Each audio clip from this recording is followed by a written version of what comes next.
If it had been any other weekend, Nari would have been at home, and what happened to Sue would have happened to her, too. Subway Spooks. Submitted by Michael T. Back when I was just out of college, me and a friend of mine, let's call him James, decided to eat at a Subway. After all, it wasn't far from James' little apartment he lived at. When we arrived, I could already feel this weird vibe of the place. This was a little normal, since James lives in a poor, run-down part of the city, so I normally felt like this when I drived around this area.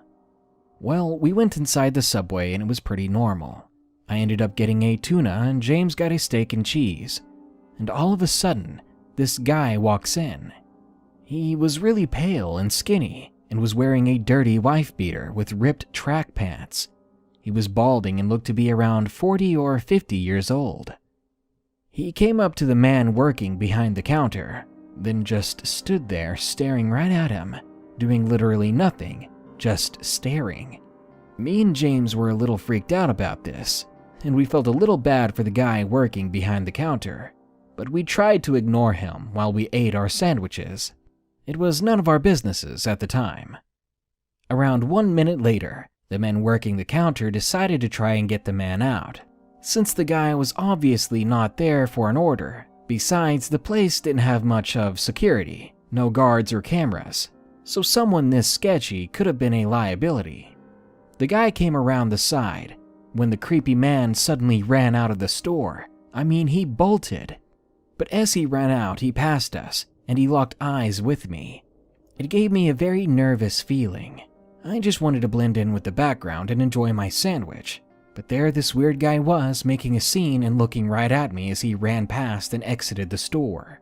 He managed to get out of the store without a hassle. Though he looked at me as he exited, he never even looked in front of him, yet he didn't trip or run into anything. This guy was some kind of freak. 5 minutes later, we heard a car alarm go off really nearby, and maybe 10 seconds later, I realized what was happening. I saw lights coming from the window exactly where I parked my car. It wasn't that great of a car, but it's all I could afford at the time, so I ran out of the store along with James, and we were honestly about to beat the crap out of the person who was trying to break in our car. But when we got outside, nobody was there at my car. So we decided to call it a night before anything else crazy happened. We hopped in my car, not even finishing our food. We didn't even want to at that point, and we were about to drive off. But the moment the car started and the headlights turned on, we saw him. The creepy guy from the Subway was in front of our car now. I had no idea where he'd been hiding before, but I swear to God we didn't see him. He was about to jump on the hood of my car. He must have been some junkie or something, since he didn't jump until we backed out. We sped off on the way to James's place, until he said he didn't want to go home. He lived too close to the Subway, and the last thing he wanted was that guy to see where he lives. I couldn't say I blamed James. I think I would have done the same thing. But it was weird coming from James, because he was the bravest person I knew. So I told him that he could stay at my place, then we went home. Honestly, that was the last I saw of this creepy Subway guy. I don't know what was wrong with him, and I've never seen him again. But probably because of him, I'll never be going back to Subway. At least, not that one. Now this happened in my senior year of high school when I was 17 years old, about to turn 18. I'm a 5'3", 90-pound female who, from a very early age, has been lusted over by much older men. So by 17 years old, I had been experiencing it for 6 years now. So by that age, I was already very used to the really creepy gazes that I would randomly receive out in public. But Mr. B, he always gave me more than just a gaze. Though I moved around often and went to very many different schools, Mr. B was the first teacher I had who gave me the creeps on a daily basis. I had a sub or two in the past sneak glances at me or even one who gave me his number, but I never saw them again. With Mr. B, however, it was a daily thrill of anxiety as I always wondered what was next, and as you'll see, it would eventually progress beyond school. I had Mr. B first period, and as a senior who had chosen it as a science elective, I was definitely relaxed and I enjoyed talking to my friends often throughout class. As I said, it was supposed to be an elective science class, but he would often ramble off the entire class periods into his specific political and religious views, or just play an unrelated war movie as he had talked to me and my group of friends. Imagine walking into a room and facing 12 o'clock and Mr. B facing towards the door, while the rest of the seats are in front of him facing 3 o'clock. The flag was at like 10 o'clock, so when we did the pledge, we had to stand up and turn around. That'll become relevant later. With the way the seats were, I sat almost directly in front of him, slightly to his right at the back of the class. For whatever reason, he would often intervene in my group's conversations, but no one else's. He would comment on our appearances, which we would always share really blatantly weirded out looks at him. My main 2 friends and I were the weird kids, so all 3 of us were all pretty much in black. I had long red hair, light blue contacts, piercings, and often wore super tall heels. He would always compliment me and tell me how much older I looked, and as the awkward person I was, I would kinda just laugh and thank him and keep my eyes down. Soon during the pledge, he would scoot almost 5 feet over towards me that he could genuinely have his entire left side pressed against my right side as we did the pledge. He would often keep glancing at me and smiling at me as he would do it, sometimes leaning on me so much that I would almost topple over. But because of the design of the room, as I explained before, this left the entire class behind us, and with them all completely able to see this going on. It was because of this that I somehow justified it in my mind that maybe it was okay. I mean, if it was really a big deal, he wouldn't be doing it in front of the entire class like that, right? But it would continue to progress. The pledge thing became a daily occurrence, and even though my friends thought it was weird, they really liked Mr. B. I mean, we had virtually no work in that class, so I just kept my thoughts to myself. He began having us do these really super basic posters because he said it needed some assignments to put in, and as we pushed the tables into groups of 4, with everyone leaning over and working on them, he would slide his body against mine, completely pressed against me for way too long, letting his hand linger on my lower back as he passed. Or sometimes while we sat in class watching all the videos, he would tend to pass me and stop behind me, resting his hand on top of my head for a moment and then running his fingers all through my hair, before then returning to his seat. The first time he did that, I actually completely froze and whipped my head around in disbelief. But no one else noticed, and he had this really weird smirk on his face. I had so much other stuff going on with me beyond that class with him that I didn't really think about it that much at first. But then Mr. B began staring me down in the hallway, to the point that my own twin commented on it before I even told her everything that had been happening. It was only when she said that when I told her everything.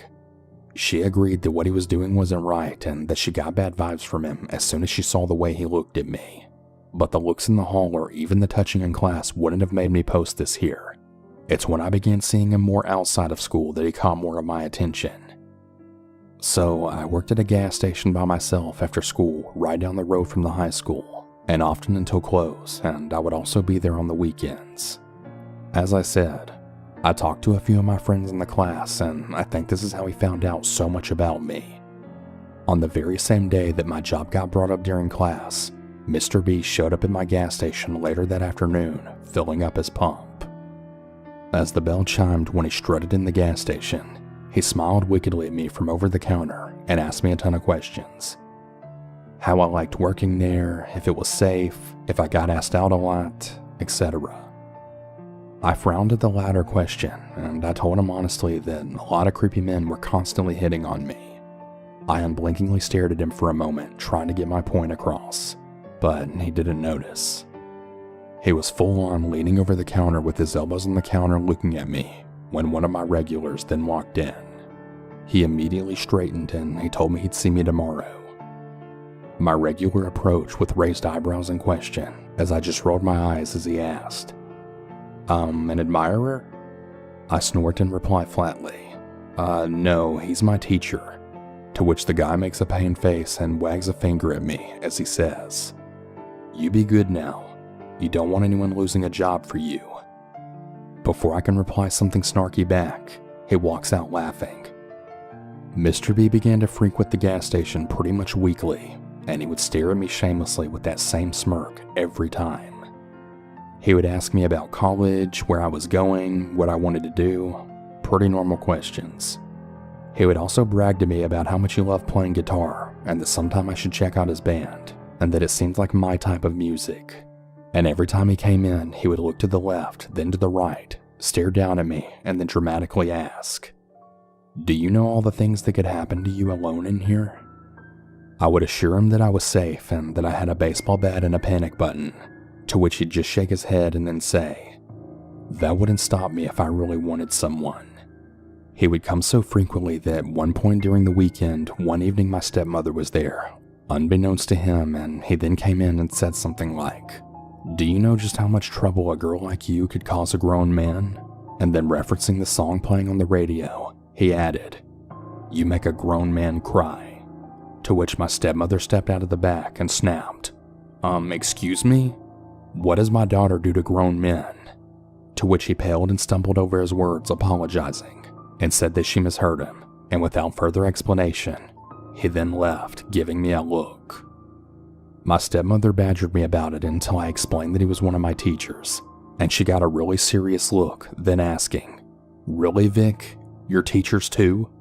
To which I quickly said back, "I don't know what to tell you. He's the only one who hits on me," and the topic was dropped from there. When Monday came, Mr. B had asked me if that was really my stepmom, to which I then said yes, and he laughed and said out loud enough for the whole class to hear. Not a great first impression, I have to admit. Things just continued to progress throughout the year. Seniors got out close to a month before the rest of the school, so with only a few days left, I was really enjoying the time I had left with my friends in that class, especially since they wouldn't be graduating yet. To get my scholarship, I had to do community service hours, and one thing I did towards earning those hours was being the captain of a Relay for Life team. I didn't make the shirts, but because my shirt had captain with my last name on it, Mr. B began darkly saying, "Oh Captain, my Captain," anytime I passed him, and he'd laugh. I was selling baked goods with my team at a small motorcycle festival in my town. It had monthly car shows and alike that we do this at, so I mean, it's not really as weird as it sounds. Anyway, at my last event, there was Mr. B with a group of 4 other men looking to be around his age. He was holding a beer and was staring at me before I noticed him. They all began blatantly calling out for me, and Mr. B just smirked and watched me. The rest of the day, he and his friends just stared at us, and when my friend and I had to go get change, he and his friends were just staring us down like prey, loudly hooting and laughing. I turned to see them all with eyes trained on us, Mr. B with the same wicked look. On our way back with the change, he ushered me over, but with it getting dark and him being with a group of men that I didn't even know, I just blatantly shook my head no and kept glancing back as I headed back to my stand. I could hear them all laughing so hard at that. It was finally my last day of high school a few days later, so I was really elated to finally be free. I'm going through my shift after my last day of class on autopilot, when I then hear the sound of a motorcycle engine.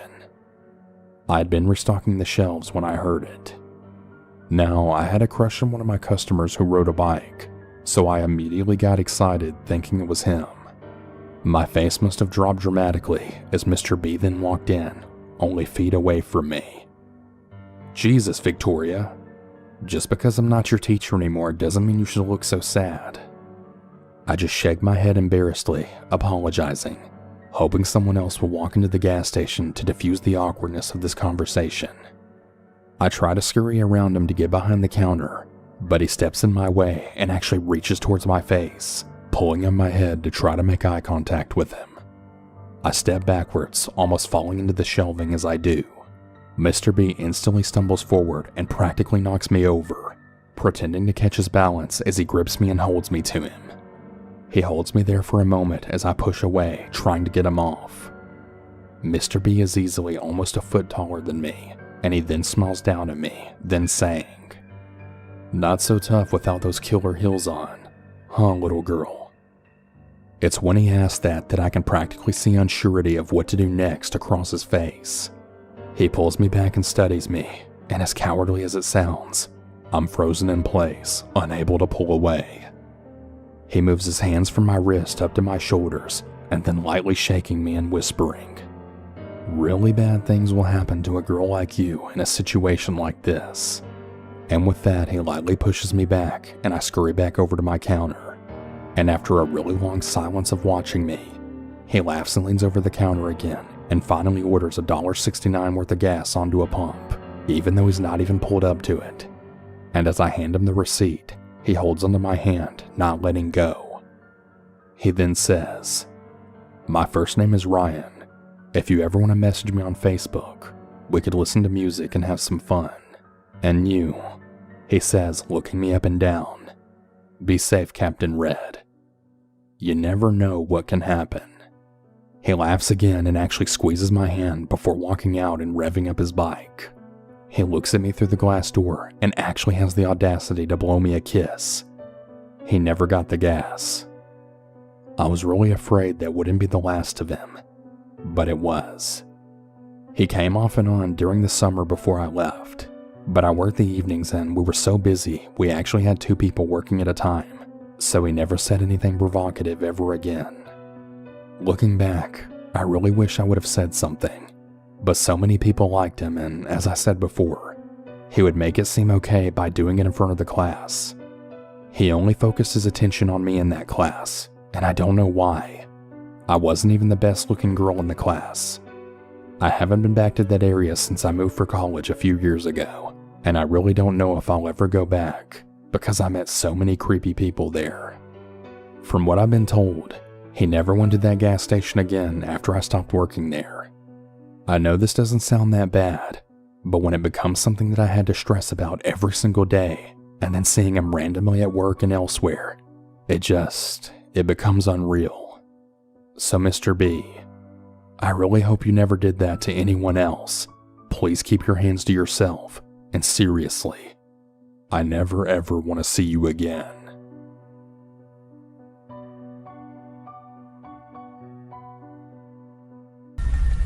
Five years ago, when I was in high school, we were having a very normal day. I was in my 5th hour class, which was my last class of the day, so I was excited to go home. It was gym class, and we happened to be outside playing Foursquare in one of the parking lots behind the school. It wasn't that long into the game when suddenly our teacher, Mr. Watson, told us all to stop our games and listen up. He announced that the school was in a lockdown, and we all needed to go inside and he would get us to a classroom. I wasn't too excited about this, and I was afraid we would be locked down until after school was supposed to get out. Mr. Watson began waving us all inside, and as he was distracted, I saw an opportunity to run away and get to my car. I know it was a dumb thing to do, but I was scared of the lockdown, and I was already outside, so I decided to make a run for it. Mr. Watson didn't even notice me leaving, and I began making my way to my car. At our high school, it costed a lot of money to park in the school parking lot, so they had a free one that was farther away that I parked at. The only problem was to get there it was maybe about a 10-minute walk, and it went through the woods a little bit. I jogged down the path and through the woods. I had to stop and start walking to catch my breath from the run. I stopped to text my best friend Casey that I had left the school and asked what the lockdown was for. As I was standing there on the path though, I started to hear some noises coming towards me. It sounded like another person running. I figured it was another student running away like I had to go to their car. I looked into the direction of the noise, and I could see through the trees where the path curved that it was a grown man running. Immediately I got a bad feeling, and I jumped behind a tree in the woods. The man slowed down and came around the corner. I held my breath and hoped that he wouldn't see me. He had dark hair and a goatee, and walked a ways past me. He kept looking over his shoulder, and then it sounded like he went into the woods because I heard trees and brush being moved around. Then the noises stopped. I waited there and was hoping to hear him walk away, but I heard nothing. It sounded like he had gone just inside the woods, about 30 or 40 feet down the path from where I went in. The trees were pretty thick in this area, and it was a good place to hide, but I didn't dare move or make a sound. I really just wanted to go to my car and drive away. I realized the mistake that I had made by running from class now, but it was too late to do anything about it. I sat there for a few minutes, and I knew the man was still there, but I was sure that he hadn't seen me. I debated in my mind between running back to school or trying to make a run for my car, but they both seemed pretty risky, and I didn't want to take a chance. So I remained hiding there, trying my best to stay silent, because any movement I made would make noises with all the trees and branches in there. I occasionally heard noises from where the man had gone in, pretty much confirming to me that he was still there. After what had to be at least 5 to 10 minutes of hiding, I started to hear police sirens off in the distance. They got closer and closer and seemed to be heading for the school. The sound of those sirens made me feel a little bit safer and more brave, so I then decided I was going to run back towards the school. I took a deep breath, and on the count of 3, I made a run for it back to the path towards the school. I heard the man start to move in the woods when I started running, but I couldn't tell if he was chasing after me or moving in another direction. I didn't look back at all and ran my fastest until I had made it up to the school. I saw the police officers arriving, and I ran up to one of them and told them about the man in the woods. They had me wait with some other officers for a while. The man had made a run for it, but he ended up being caught a short time later deeper into the woods. Apparently he had been trying to get into the school and had actually broken a window. My mom came and picked me up, and I had to get my car later when the area was cleared for us to return.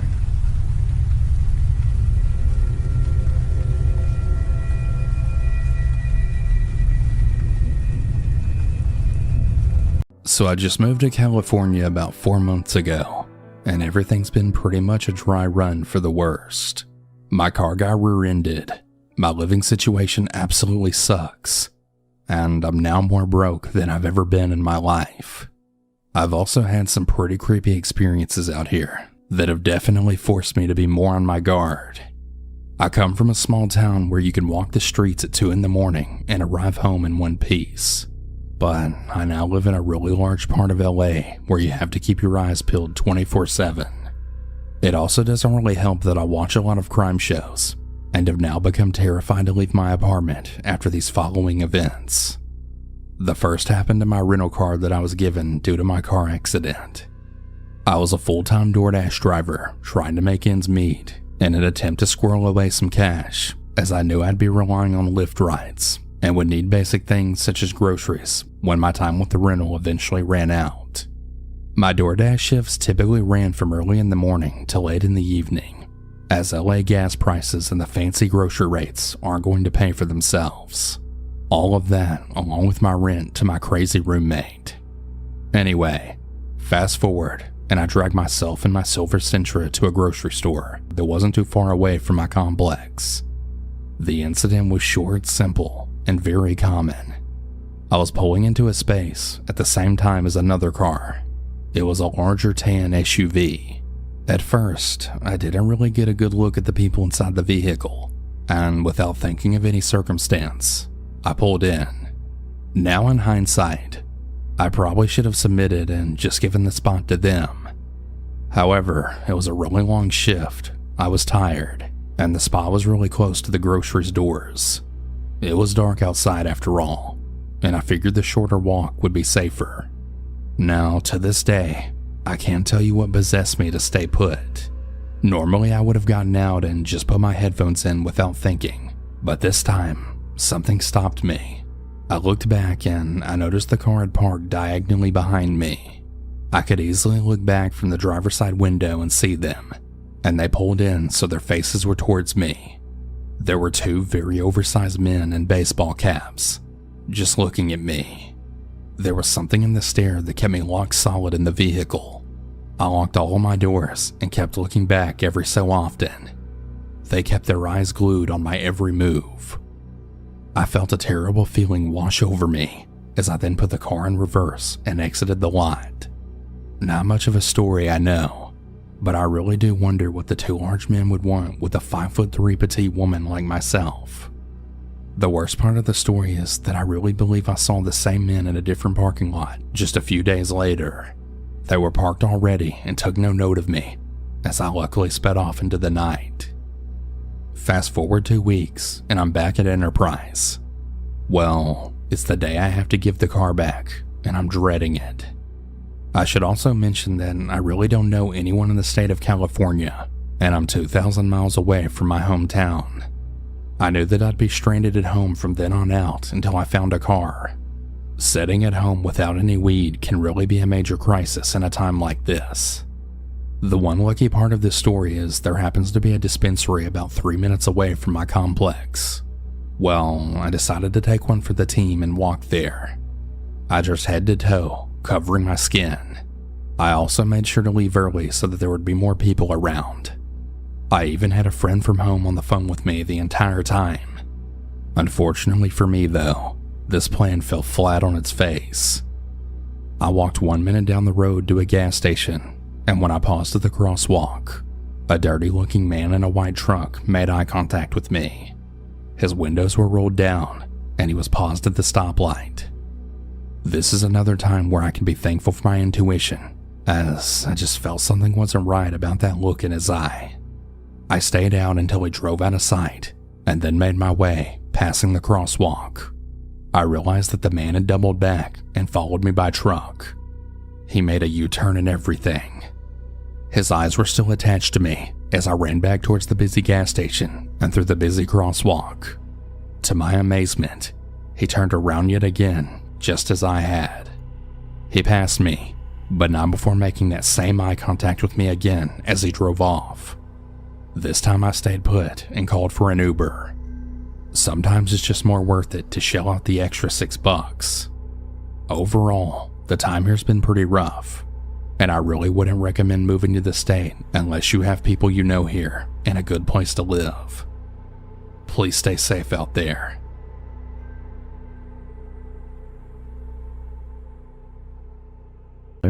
Thank you for reading my story. I must start by saying this story falls about average or maybe even below average on the scary meter. But it was such a strange event that I found it discussion worthy. So maybe some of you will rate it high on that strange meter, and maybe some of you will just think it's lame. I lived in the third house at the end of a dead-end road just on the outside of a small town in Ohio. Many strange and dark things happened there. Maybe I will share those stories some other time. But one night, I was left perplexed by something I saw from my bedroom window. This old house did not have central air. Although I had a window unit in my bedroom, I'd like to shut it off and open the windows on cool, breezy nights. I loved listening to the sounds of nature.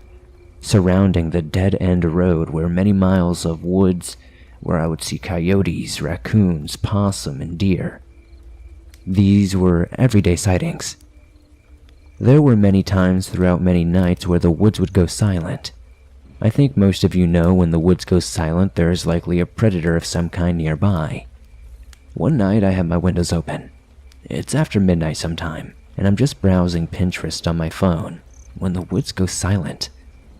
It seemed like it was 5 minutes or so before I noticed how long everything had been silent. You could even hear a pin drop. Normally, when the woods go silent, it was never for more than a couple of minutes. Being curious and wondering if coyotes were sniffing around my front porch again, I got up and looked out my bedroom window that faces the front of the house. Now, at this time I can't remember if I had started listening to these kind of podcasts or not, so I'm not sure if I had ever heard the stories of wendigos or not deer creatures. Listening to one of the Swamp Dweller podcast shows made me remember this event and realize what I saw may have been one of these creatures. For context, the road at the front of my house was paved and went straight until it widened off into our driveway to the left, and the other portion went straight ahead to the right and turned into a dirt and gravel road. Then I looked out the window. Everything was silent, and I was surprised to see what appeared to be a very large and lonely buck walking down the middle of the road towards the dirt road and straight ahead. I watched for it, finding it strange that it was all alone. Normally when you see one deer, there are at least a few close by. As I watched it walking towards the dirt road, I thought it looked strange. First off, I'll be honest, I'm no hunter, but this buck looked massive, 2 or 3 times larger than what might be considered average. Not only was it large, but the way it walked, like it was being worked like a string puppet, or like it was in a trance, or maybe even how a soldier would march. It never turned and looked at me. I never made a sound. I just stood there, rubbing my eyes trying to figure out what the heck I was seeing. I was 100% sober during this, just a heads up. Before it reached the point where I couldn't be able to see it from my window, I looked around. I'm not sure why. Maybe I was trying to see any other deer to rationalize what this was. This was only for a second, and when I looked back, it was gone. There was no way it could have left my line of sight so quickly.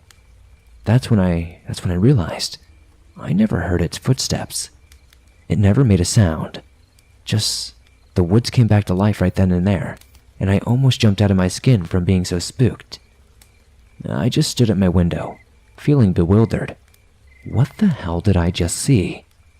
Whatever it was definitely not a deer. This thing made the forest, which was usually very loud at night, go dead quiet. The way it walked, its size, how it just disappeared. The whole situation was just so bizarre.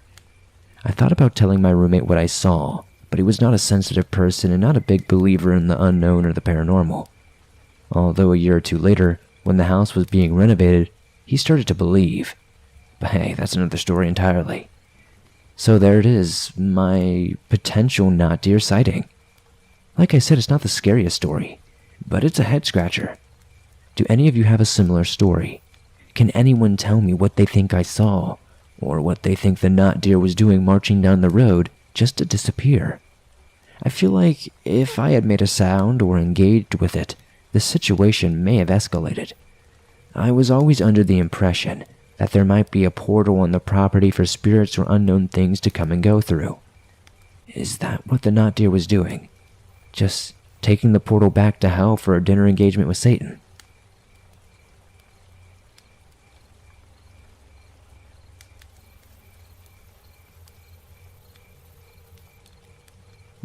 One scary day, my mom and I went to Subway for a quick snack. When we reached our destination, we got out of the car and went inside. Inside, I sat at a table near the only window there. I'd always liked the window seats.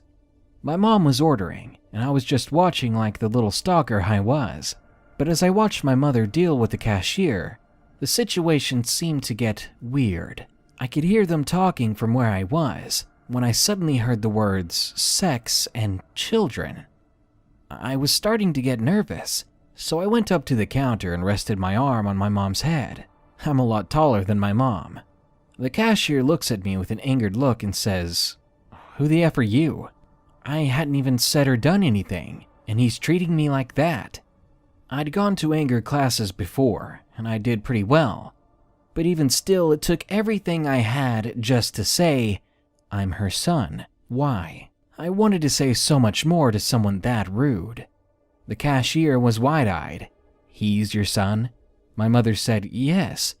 Then the cashier pretended that nothing happened, even though I wanted to snap his freaking neck. My mom saw my anger and said to calm down. I just didn't know why this guy was being so disrespectful. The cashier is staring at something under the table, and I look suspiciously at him and look over the table. The cashier noticed me looking at him, so he lifted his head up fast, like he was looking at something in secret. I was still trying very much to fight the anger from this rude person.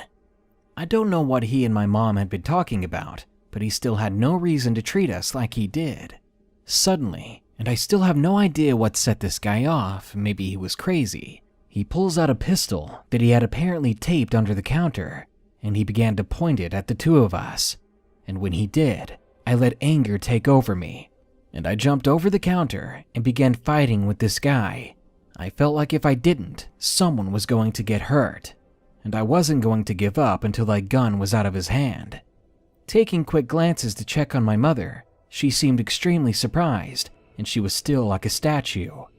As I'm struggling with the cashier, he whips the arm holding the gun toward my head, and I flinch and feel something smash into me. It hurts, but I don't stop fighting with this man.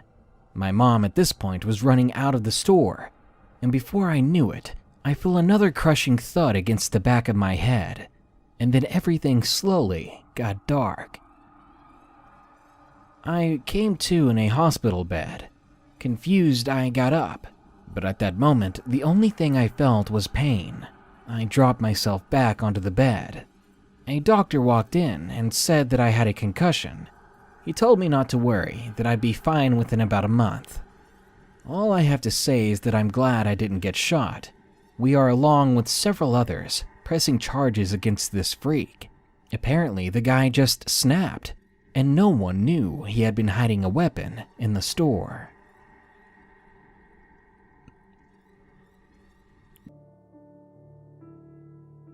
This happened during autumn of 2013.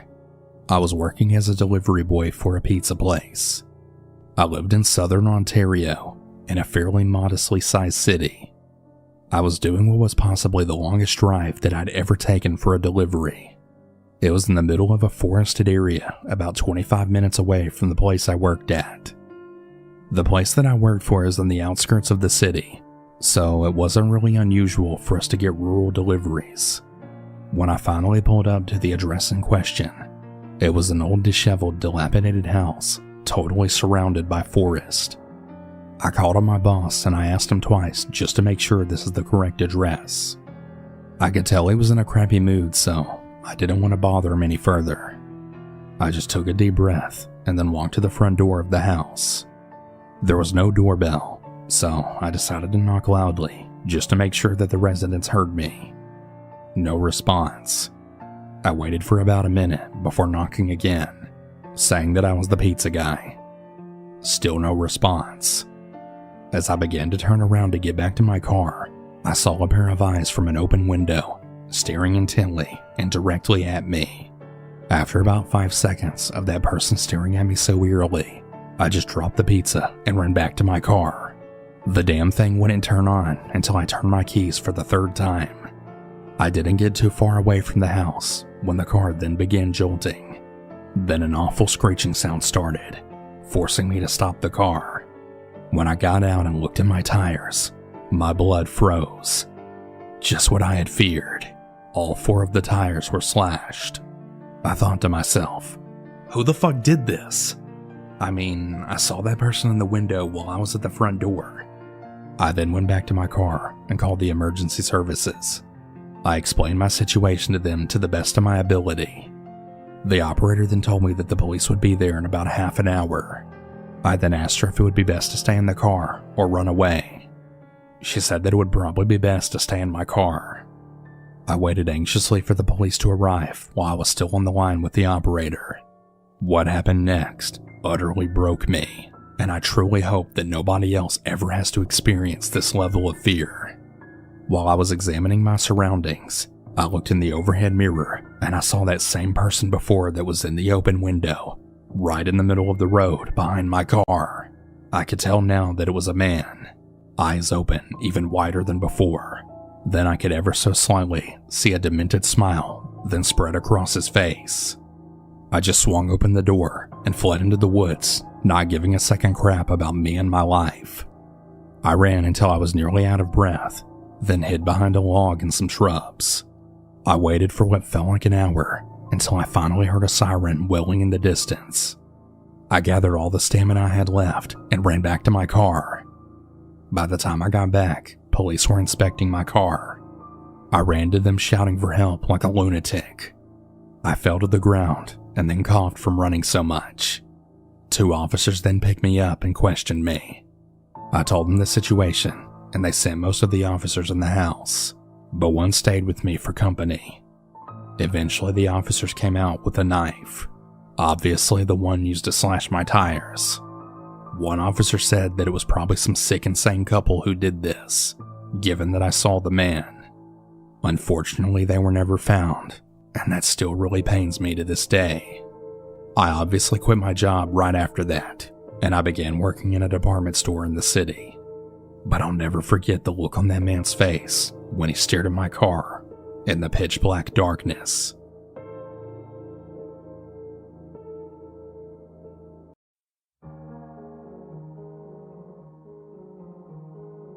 I live in a small studio apartment. I like my place a lot, even though it has some details that always made me really nervous living here. The wall facing the street is basically just a giant window, and I also live on the second floor, so my window is very close to the streets below. The marquee looks very easily climbable and gives direct access to my window.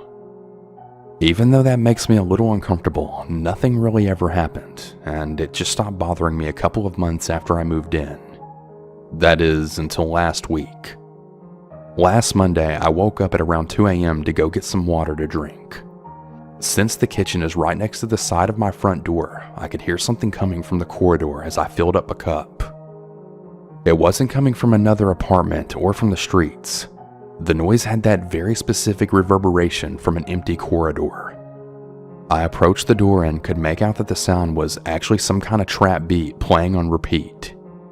At first, I thought maybe that was just some drunk guy messing around with his phone before getting to his apartment, but after laying in bed again, I could still faintly hear the same beat coming from the corridor. It kept playing and playing until I fell asleep about an hour later. 7 a.m. rolls around and I'm woken up by someone ringing the doorbell. It was a cop. A bunch of them, actually. The landlord and some of my neighbors were also there.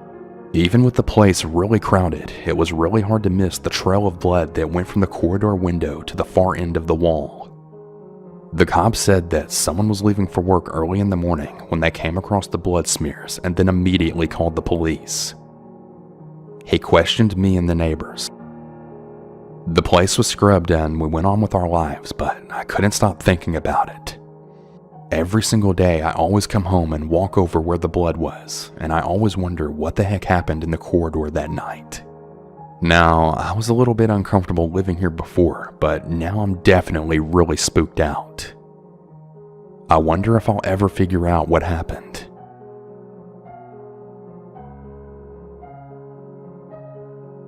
When I was in college, I lived in apartments that weren't on campus but still called student housing. I saw this guy around that I thought was pretty cute. His name was Kiefer. He knocked on my door one day and he said he was the maintenance man and that he needed to change our AC filters. I was making dinner for my roommate at the time and for myself, and he commented that it smelled really good, so I invited him in to stay for dinner. All went pretty normal as we watched a movie afterwards, totally innocent. At about midnight or so, I kept telling him that I was really tired, trying to hint for him to leave. My roommate had already gone to bed, so it was just him and me now. After telling him to leave because I was going to bed, he kept trying to talk me out of it, saying that I should stay up longer. He just kept taking forever, trying to drag it out.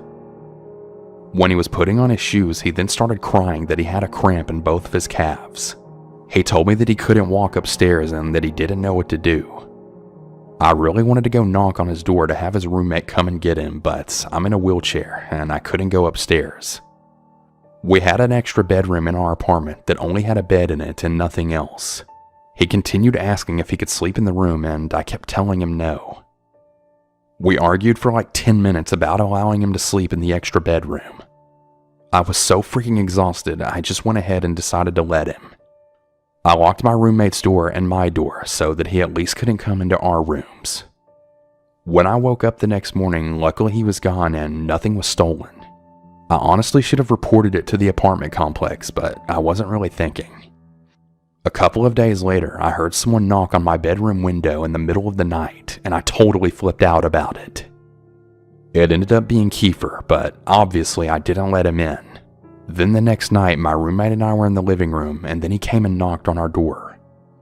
Ashley, my roommate, answered it, and he asked for me, and she said that I was asleep already.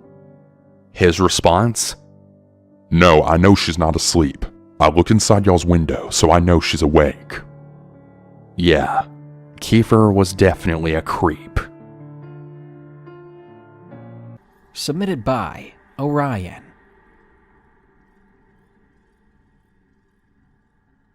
I'm here to share with you a really strange story.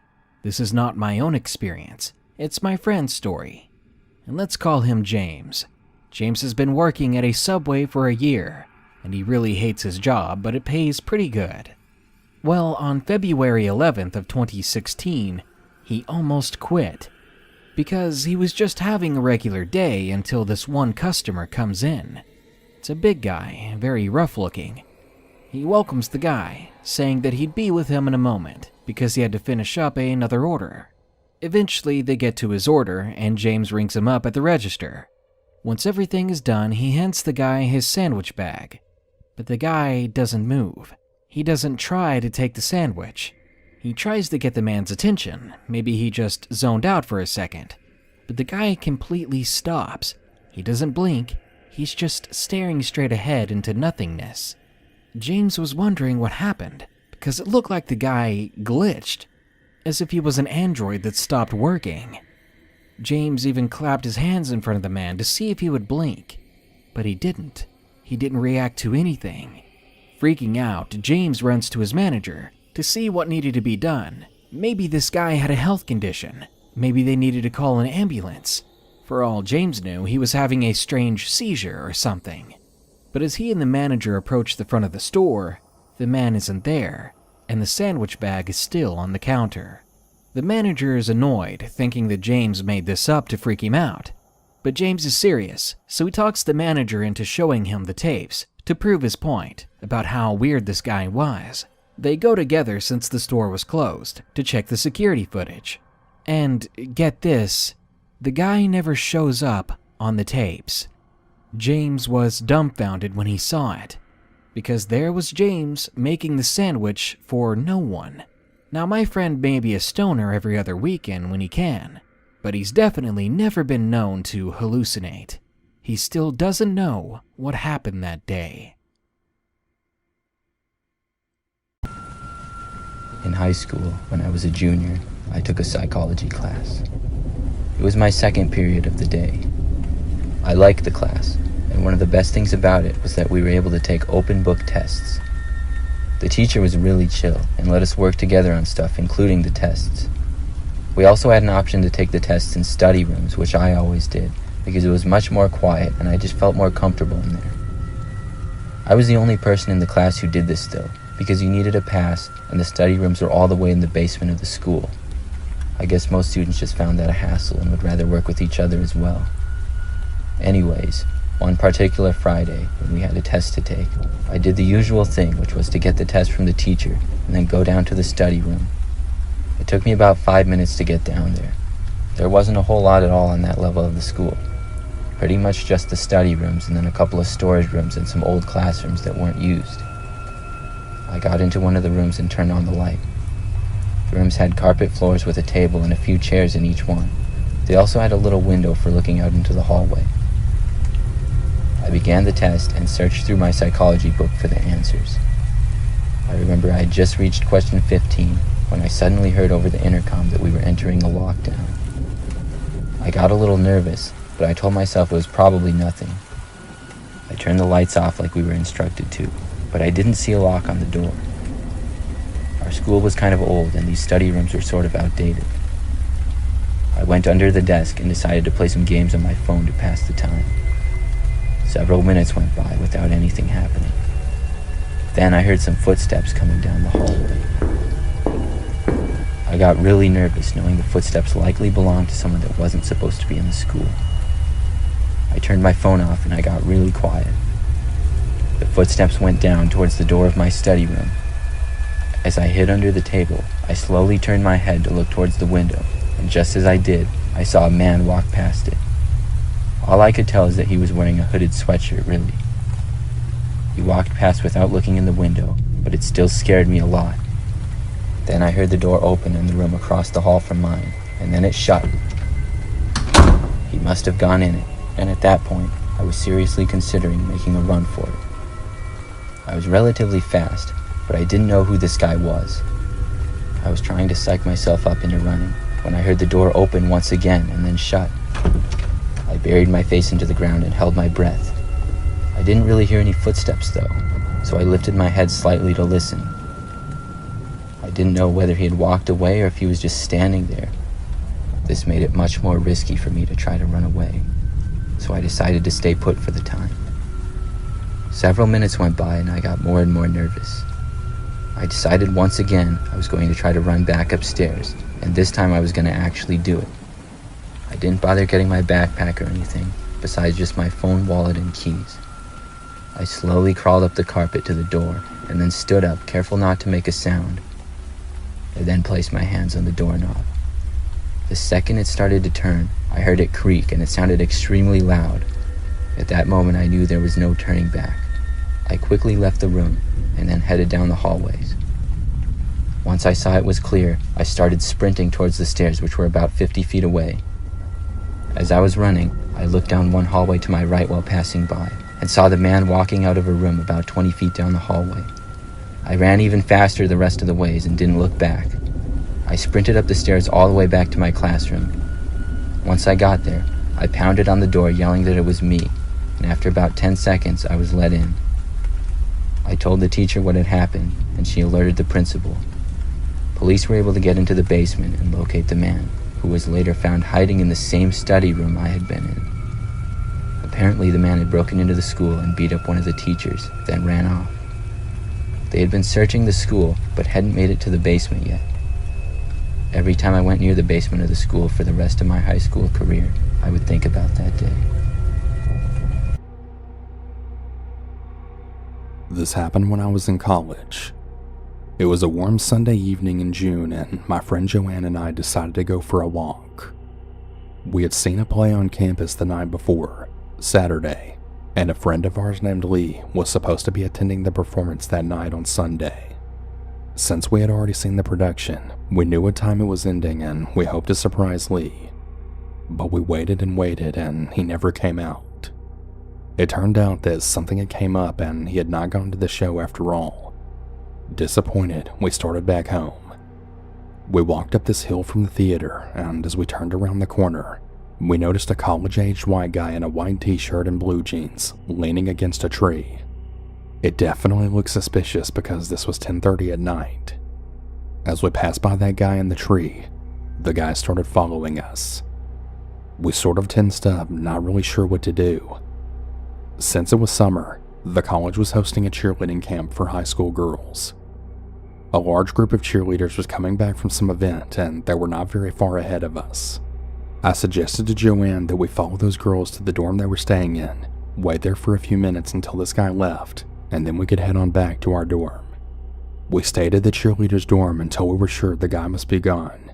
Then we headed out. When we started up the hill going toward our dorm, we looked back and we realized to our horror, the guy had waited for us and he was now following us yet again. We started to panic, not knowing what to do. There was a part of our walk where we had to pass by dorms which were unoccupied since it was summer.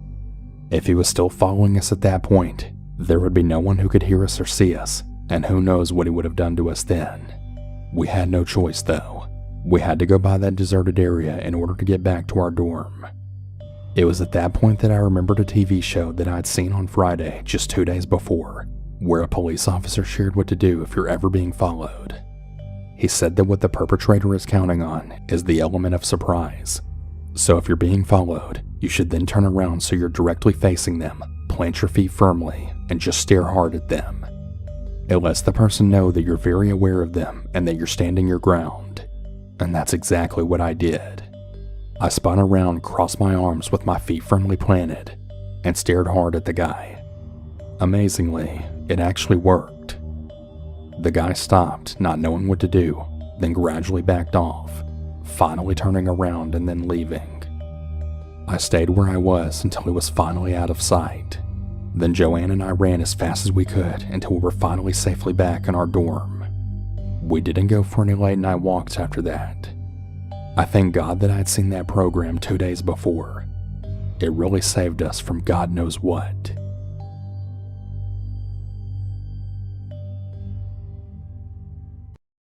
I spend my days as a humble worker at 7-Eleven. More specifically, I was a store manager and franchise owner. I was no software engineer or doctor, and while my family did have their opinions on what I did for a living, my job paid rather well. I was a very different man in my past, but deciding to go the route of franchising a store was a more hands-on career path that mostly kept me in check. It was a low-stress but high-labor job, and that was honestly perfect for me. The job was almost therapeutic to me. It gave me something to take care of, something to look forward to every day. Of course, I couldn't do this alone. Working with me in my daytime shifts were workers Molly and Adam. Molly and Adam were young. They were working there to pay off their college tuition. We all considered ourselves like a family to each other. Molly, Adam, and I grew super close to each other in our time working there. They were like the kids I never had, and this naturally made me a little protective over them. We would always encounter weird or upset customers, and it was usually me who had to stand up for them. I didn't want anything to happen to them. They were so young. Nothing bad had happened to Molly or Adam yet, and I was grateful for that. But one early morning, that changed. It was a Tuesday morning. I want to say the incident occurred around 9 a.m. The sun was out and things seemed to be going normal. This time of day was always peaceful. There was usually never any problems. Eventually, a blue sedan pulled into the parking lot. Inside of the car was a rather average-looking middle-aged man. He stepped out of the car and started filling it with gas. While the pump was going, he then proceeded to the front of the store. As per their training, Molly and Adam greeted him. The man just nodded and started walking around the aisles.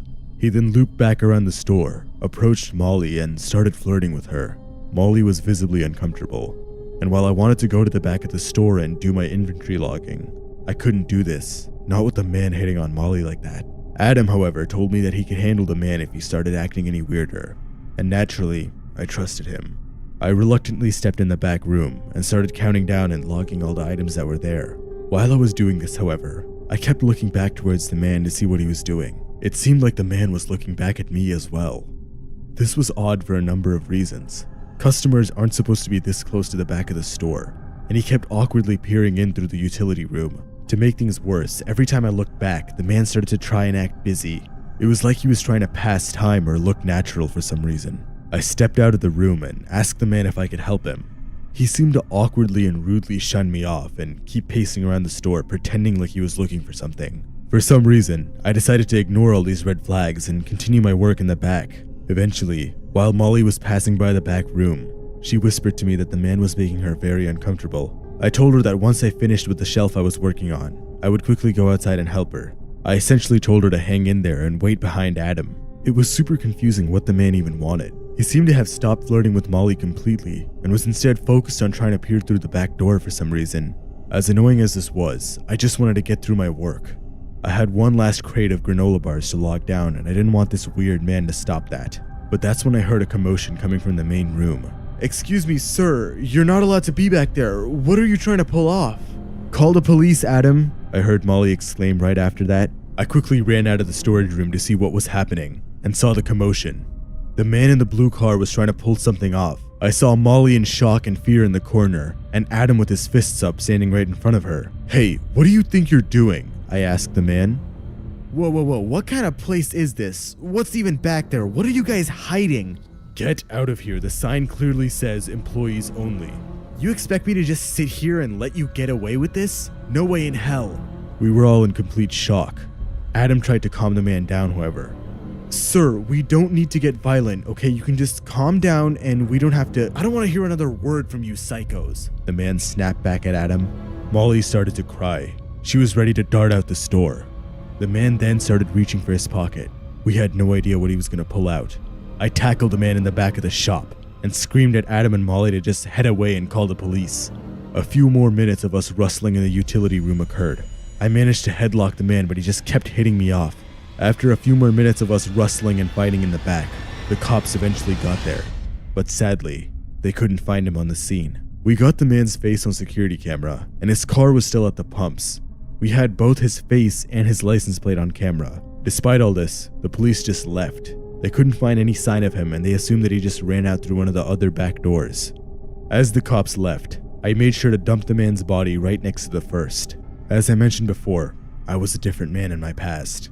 This job really changed me. It seemed like the man in the blue car clearly noticed the other body I had. Normally it's pretty well hidden. Not even Molly or Adam could find it. But I guess one of the legs must have been sticking out or something like that while I was moving stuff around. I re-looked at the security footage to make sure there was no evidence left behind. It seemed like the man wasn't reaching for a gun or a knife. He was reaching for his phone to call the police. I really didn't want it to be this way, but he knew my secret. The man was now part of my collection. Molly and Adam still have no idea what happened, and you bet I'm planning to keep it that way. They can't find out anything about my past. If they did, they'd be shattered. For now, my secret remains safe from the public eye, and I will ensure no one remembers that day. A couple of years ago, me and my boyfriend were looking at this budget Airbnb for a weekend in Berlin. It wasn't the nicest place we'd seen, but to us it was just going to be a place to get some sleep in between hours of exploring Berlin. We'd hardly be there basically, so we figured we'd go for it. When it comes to paying for the rental stuff, there's a problem with my boyfriend's card details, so we decide to use mine. Then there's a problem with my card details too, so we try using PayPal. That doesn't work either, and we can't work out what's going on because we definitely had the money in our accounts. It must have been a problem with Airbnb's payment services or something. But tell that to the owners, who ended up getting really annoyed with us because we'd already basically agreed to rent the place via verbal agreement. By the time we got our bank stuff sorted, turned out it was fraud on both our accounts. They weren't interested in renting to us anymore, so we missed out. Or so we thought. Ages and ages later, my boyfriend sends me a link to an article from a German newspaper telling me to get it up on my iPad so I could use Chrome to translate it.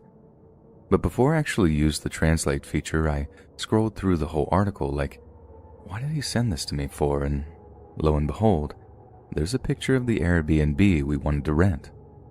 Only then did I translate the text, so it was only after that I read that 2 parents and their young baby had died in a carbon monoxide leak that occurred overnight in the bloody Airbnb we were going to stay in.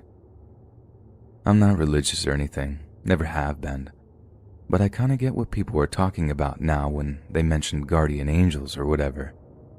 If it hadn't have been for that annoying fraud, we'd have rented the flat, and it might have been us that were there when the gas leak happened. I was just absolutely horrified when I read through the story, and I was crying like a baby by the end of it. It said the owner had been arrested over it, that he was going to be charged with some variant of manslaughter or whatever, and rightfully so if you ask me. I still get chills when I think about it though, and obviously we just stick to hotels these days. Not that they're any safer, but it just makes me feel safer, you know? Because when I picture that poor family who went to bed one night and never woke up again, all because some cowboy landlord was too cheap to service the flat, it doesn't bear thinking about.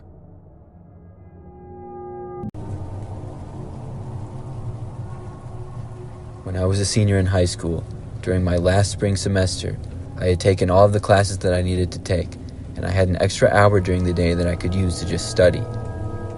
I had an entire classroom to myself for studying, but I would usually just play games on my phone. It was during my 3rd period, so I couldn't go home early or anything like that, but it was still a nice break for me. One day, I got to my study hour and actually had some homework to do. I began working and went for about 20 minutes until I heard an announcement come over the school intercom. It was an announcement of a lockdown, and everyone was instructed to lock their doors and return to their classrooms if they were not in them. I wasn't quite sure if this was a drill or not at first, so I went over and shut the door. The classroom that I was in was in a wing of the school that was farthest from the locker commons and cafeteria, so I figured no teachers would come over there or hear anything. So I just went back to my homework. I will admit though, I was slightly scared, but really I thought nothing of it, because in my time at that high school, we had had 2 previous lockdowns, which were basically just false alarms. I was working on my homework when suddenly I heard a knocking at the door. I walked over to the door and saw a kid outside. I opened the door and he told me he had seen a guy in the hallway. The kid seemed to be in a panic, so I let him in the room and we locked the door. The kid explained to me that he went out for a drink of water and saw an older looking creepy guy walking towards him. The kid wasn't able to get back to his original classroom because he would have to go past the creepy guy. I turned off the lights in the classroom and we both went to the back corner. We sat there in pitch black silence for several minutes. I whispered over to the kid and asked him what his name was, but he appeared to be gone.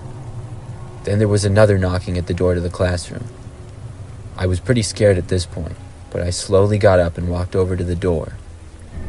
I listened on the other side and heard someone say police. I was shocked.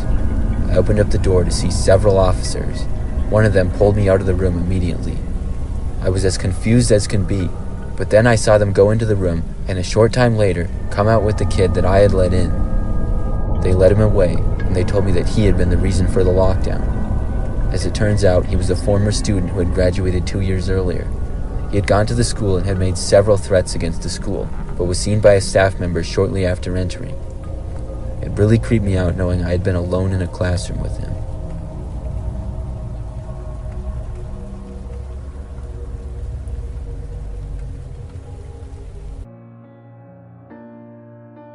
So, for some backstory, I moved from a very small town to a relatively large city. It was for university, and I was around 19 years old. Since I wouldn't be in the new city until around September, my soon-to-be roommate decided to look for a place for us to live in the fall. In mid-July, she finally found us a decently priced, newly renovated, close to everything apartment. It was on a pretty busy road in the city. Fast forward to September when it was time for me to move in. Myself and my parents get to the building, and it looks a bit disheveled from the front, and upon entering, the inside of the building was an absolute mess. Appliances in the hallways, plaster was running up and down the walls like a child had been given the material to play with, and the flooring was missing in most places. Since the apartment was actually kind of nice, and since it was my first ever apartment away from home, I was absolutely thrilled to finally have a place of my own.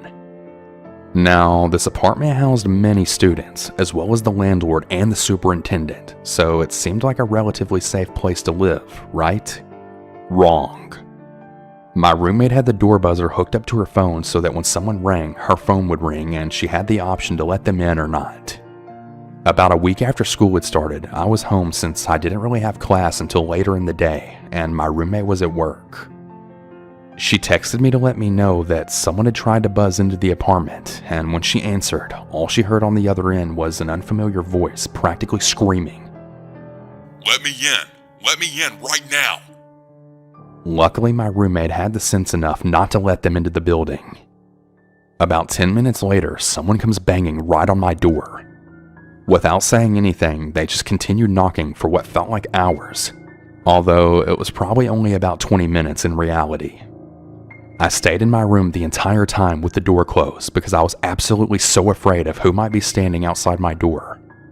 Eventually the knocking stopped, and when I checked the peephole, the person was gone. I felt really relieved that I had avoided what seemed to be some kind of creep looking to get in my apartment for some reason that I really wasn't aware of. Nothing too strange happened again until about 2 weeks later. Again, I was home since I was sick and my roommate was at work. I should note that my roommate was a flight attendant for a small airline, and obviously she wouldn't have her phone if she was already in the air. As I recall, there was no one to buzz the door this time. So it's early morning and not too long after my roommate left for work, and someone came banging on my door. Of course, I didn't get up to answer it because I was still sick in bed, hoping that they would just go away. We weren't expecting anyone, no packages or friends. And besides, how would they get into the apartment if my roommate's phone didn't ring for the door buzzer? When I finally think whoever was knocking at the door has left, someone actually unlocks the door to my apartment and walks right in. I was mortified. I always sleep with my room door closed, so there was absolutely no way that they would have known someone was in there except by opening the door. Since my roommate was a flight attendant, I knew it wasn't her because her flight would have been gone by this time, so there was really no way she could even answer her phone since there's no service when they're up in the air. I was frantically texting her to let her know that someone was indeed in our apartment without our permission. Where we live, our landlord must give 24 hours notice before entering the property. As I lay in bed crying and shaking out of pure fear, the person seemed to have just walked around the living room area and then left again. As soon as I heard the front door shut, I ran and locked all of the locks and put across the chain that would keep anyone from getting in, even if they had a key. To this day, neither me or my roommate know if it was the same person or someone who had previously lived in the apartment. We have no idea who it could have been. We left that apartment building only a couple months after that and moved into a more friendly and seemingly safer neighborhood. Whenever I drive past that building now, I always get the creeps. I don't think that I'll ever forget what happened. I am a driver for DoorDash. This happened just a couple of months ago. It was a Thursday night and I was working late. I typically worked until 2 a.m. on Thursdays, and they would be a pretty good money-making night for me. It was late, and I was almost done, but at about 1:30 in the morning, I got an order to pick up. It was at McDonald's, and it was just a medium drink.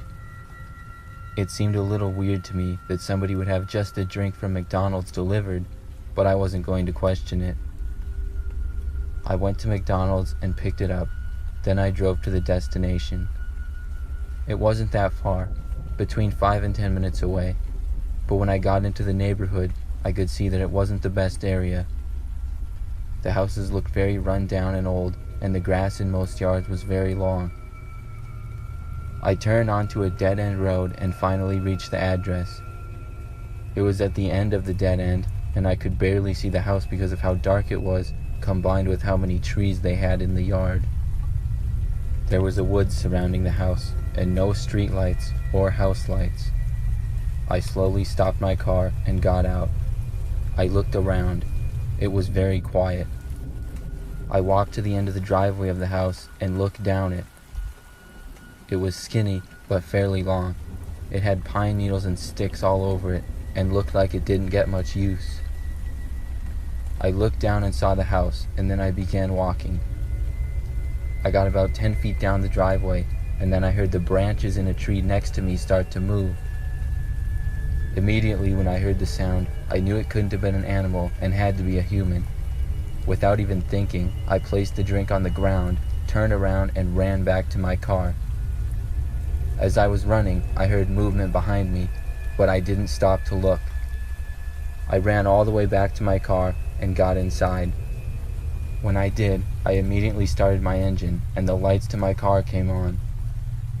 Out of my windshield, I saw in front of my car about 30 feet away, there were 3 men. They were not chasing me anymore, but they were just standing at the end of the driveway looking at me. Then one of them turned and threw the McDonald's drink at my car. It hit the ground about 5 feet in front of my vehicle. I backed up my car and drove away. I hope I don't have to deliver to that neighborhood again. Okay, so this might sound like a bit of a weird one, because not like a spooky story. Our Airbnb wasn't haunted or anything, and I don't believe in stuff like that to begin with. But when me and my girlfriend stayed at an Airbnb in Belgium, something happened that creeped us out so much that we had no choice but to leave the apartment and check into a hotel. I've had a mate of mine tell me I overreacted over this, but just put yourself in my shoes. First proper morning of our little weekend getaway to Bruges. Me and the old ball and chain are getting ready to go out for breakfast when we realized that neither of us had packed any toothpaste. It was one of those I figured you'd do it kind of things. But it was no big drama since we could just brush our teeth and help ourselves to sketchy mints the owners had left for us. But I do remember my girlfriend looking around in the bathroom just in case the owner had left us any and saying some throwaway thing like, "I wish they'd left us some toothpaste." Boring, I know, I'll get to the point. We go out for breakfast, have our wander around Bruges, grab some toothpaste, then head back to the Airbnb. That night, I go to take a shower before bed and saw that my girlfriend had picked up the weirdest toothpaste that I've ever come across in my entire life. Honest to God, it looked like something you'd get out of a Second World War ration pack with this eye-watering old-fashioned menthol smell to it. I have my shower, walk back into the bedroom where my girlfriend is half asleep, and I kinda poke fun at her for buying vintage toothpaste. She's knackered and half asleep like, "What are you on about?" telling me to shut up and go to sleep, etc., etc. I had a wee giggle to myself, then got into bed and tried to get some sleep. It was the weirdest thing because how did she not realize she'd picked up such weird old toothpaste? And that's when it hit me. She didn't. She didn't realize because she didn't buy it, which means someone else bought it and then put it in our room, which meant that someone was listening to my girlfriend when she was in the bathroom. And it's not like the place was small, and the bathroom was near the front door to the apartment or something. God forgive anyone who wake up my missus in the middle of the night, but I decided the circumstances warranted waking her up. She was annoyed at first, telling me to leave her alone, but once I explained the situation, She just sat up rigid in bed, like completely freaked out. We racked our brains as to how someone might have hurt us, but couldn't come up with anything. Like I said, the place wasn't small and the walls were pretty thick. So how had someone hurt us? The landlord lived miles away, and as far as we knew, no one else had keys. It's something that bothers me to this day, to be honest. But I still can't work out how someone hurt us. And I did ask the landlord about it, who told me no one had been in the apartment. We were convinced it was him, though, enough to just pack our stuff and leave. I know he hadn't exactly brandished a knife at us or anything. What happened would most likely make for a terrible horror movie, but like I said before, put yourself in my shoes. Someone is listening to you when you go to the toilet, and for all you know, they're watching you too. And God knows why they're doing it, but it can't be a good wholesome reason. 1,000 nopes, seriously. Just thinking it over had me and my girlfriend getting out of there. It didn't ruin the trip too much, like we realized early what was going on, so I think we got off quite lightly. The extra hotel money was the real scary part, though.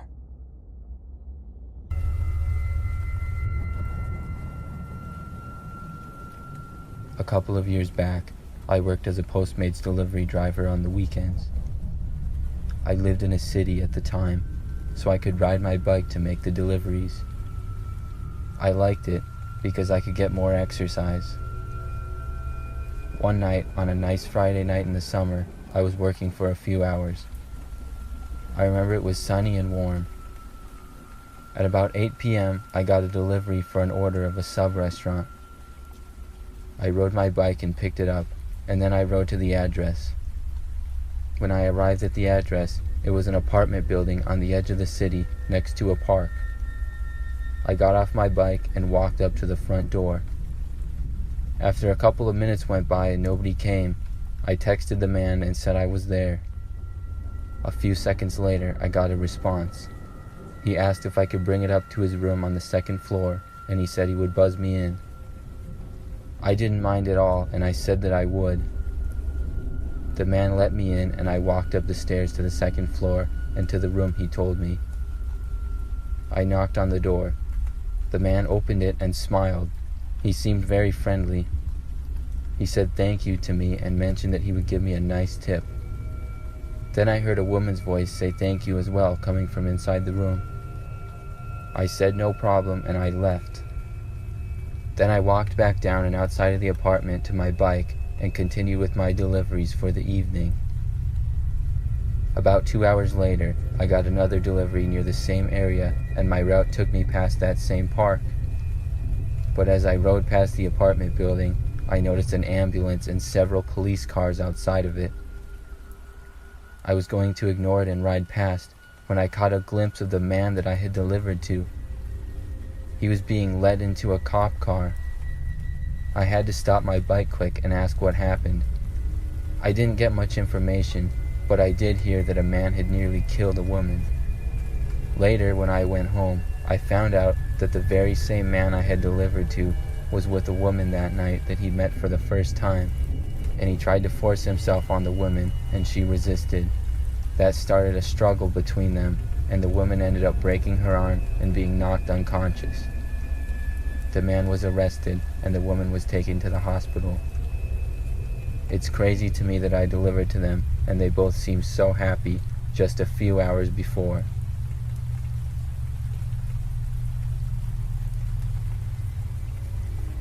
This story happened in my freshman year of high school. I had recently moved to a new city and was unfamiliar with things. It was kind of tough for me being at a new school and having to make new friends and whatnot. One day, I had to make up a test, so I went to the history department to take it during my study hall time. And when I was done, I had to make it up to my next class, which was geography. As I was walking, I heard over the speakers that we were on a walk down. I tried to hurry and make it to my class, but I guess it was farther away than I thought, and it took me a little longer than I expected. The hallways were already completely empty because classes were in session. I got more and more nervous the longer I was out in the hallways because I knew I wasn't supposed to be there. Then I saw a teacher come around a corner and see me. He looked surprised to see me, and I almost tried to run away, but I realized it would probably just get me in trouble. So I explained to the teacher I was just trying to get to my class. He said I shouldn't be out in the halls and that I was in trouble. He then told me to come with him, so I began to follow him down the halls. We walked to the end of the hall and down the stairs. Then he went to an exit of the school and started to walk out. I was a little surprised, but I figured maybe we were in a serious lockdown and we were supposed to leave the school. Just as we got out the door, though, the man grabbed my arm. Once he did, I got a terrible feeling. We walked a few steps into the parking lot until I heard a voice yell, "Hey," at us. Then someone yelled at the man to let me go. The man did and then took off running past the parking lot. Another teacher then rushed out to me and asked me if I was all right. I was fine, but very shocked at what had just taken place. The school stayed under a lockdown until they were able to make sure the area was clear. The school didn't have the best of security at the time, and the man had pretty much just walked right into the school. The scary part is, I don't know if he was ever caught.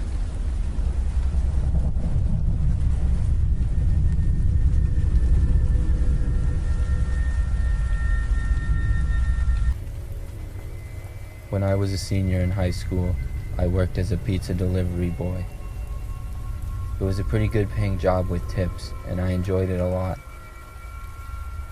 One night on a Friday, I was working and got a delivery for one pizza to a house on the other end of town.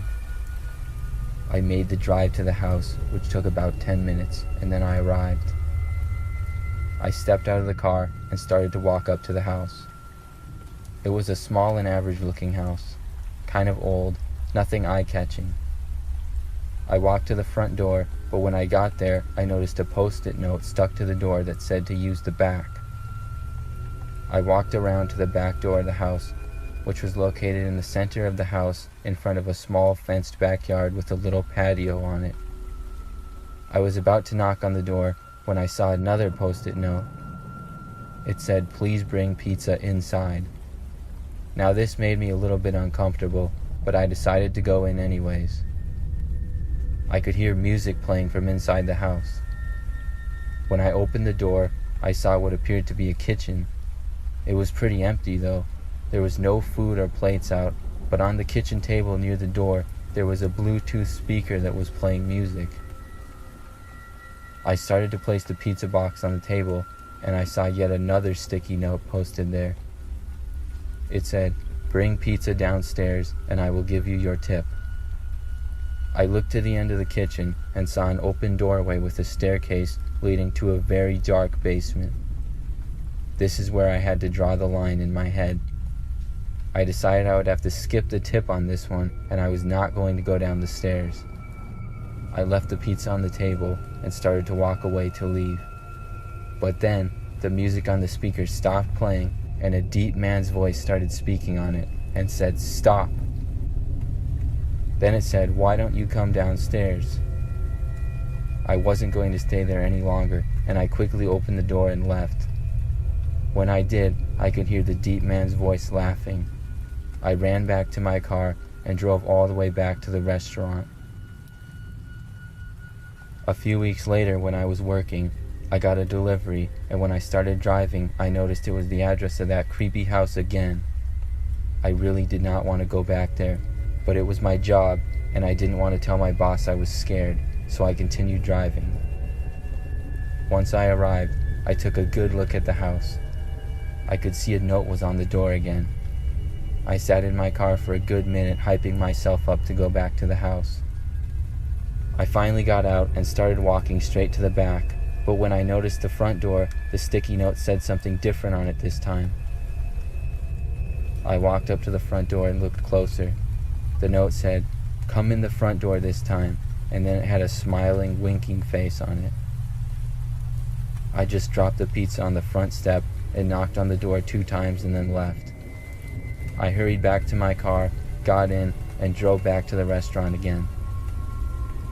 Thankfully, I never had to deliver to that house again.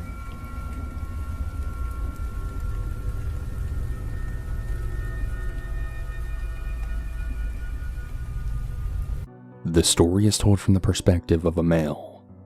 Back when I was a sophomore in college at a college in Ohio, my friend and I were invited to a girl's house to drink a few cold ones. We weren't old enough to go to the bars yet, so we had said why not and then headed over. I should mention that back in the neighborhoods behind campus where the majority of students live is really notorious for people getting jumped and mugged late at night. However, my friend and I were in really great shape and we were the typical college meatheads, so we didn't really worry about this too much. Anyways, we get there with our typical 24-pack of Natty Light and see there are 4 girls but no guys sitting on the front porch. Pretty good ratio if you ask me. We threw our beers in the fridge inside and then joined them on the front porch. The beer was flowing nicely that night and we were all having a really great laugh. It was really shaping up to be a really great night. It had been about 2 hours and I was pretty buzzed, but I wanted to keep it going. I announced that I was going inside to grab another beer and my friend said he would go with me. I can't really remember what we had said inside, probably just who we wanted to take home for the night, but we were literally inside for not more than like 30 seconds. We step outside and literally all 4 of the girls are all crying. One of them was laying down by the sidewalk. We asked them what happened and they had then indicated that about 4 guys with their face covered had actually ran up on them and robbed them. They apparently had airsoft guns and when one of the girls wouldn't give her purse, they dragged her down the steps until she let go of it. My friend and I were so pissed off that this happened right under our noses. These guys must have been hiding and watching us for a really long time and were waiting for the right opportunity to have the girls alone. I can't really say how this would have gone if we were on the porch when this had occurred, but I'm sure there would have been a fight. The cops were called and they took all our statements, but of course never heard any follow-up. The girls all canceled their cards shortly afterwards and they had to get new everything, which is a real pain in the ass. A lesson learned with this is to never leave females alone late at night in that kind of environment. I actually got my own sister pepper spraying a stun gun when she went off to college, just so something like this never happens to her. So did the 4 cowards who waited till I went inside to attack the women. Be very glad we never met. Before my husband and I got married, we were living together in a mediocre apartment complex in a similarly mediocre part of the city. Now, it wasn't an especially dangerous place, but security at the complex was severely lacking. For context, I once had my car stolen right out of the parking lot in broad daylight without anyone noticing. Another issue with the complex's parking lot was its shortage of spaces. This was usually more of an annoyance than anything, but on one occasion, it had put me in very real danger. I was still finishing my degree at the time, and I had night classes that, in combination with an hour-and-a-half commute, left me getting home on most nights well after 11 p.m. Often I was lucky enough to find a space in the main parking lot by my building, but there were a few occasions when I found myself having to park in a much farther lot. The slot was very poorly lit, it had no buildings near it, and usually had very few cars in it. It was creepy in and of itself, but what really scared me about it was the extended walk from it. As a 21-year-old woman, I had already had plenty of experience with creeps, late-night walks, and unpleasant combinations of the two, but usually those walks were down a street or somewhere more public. Walking alone through this big, dark, empty lot really made me feel like sitting prey. No one had noticed when someone stole my car in the middle of the day. Why should I expect anyone to notice if something happened to me there in the middle of the night? With all this going through my head most nights to begin with, there was one evening in particular when getting out of my car just felt like a really bad idea. Now, I'm not a superstitious person, but my intuition was buzzing from the very minute that I unlocked my door. I'd only taken a few steps when I had spotted a man standing stock still right by the dumpster near my building. He didn't have any trash. He wasn't looking through it. He wasn't smoking. He wasn't doing anything. He was just standing there looking at me. I was still all the way across the parking lot, but other than getting back in my car, there was no way around him.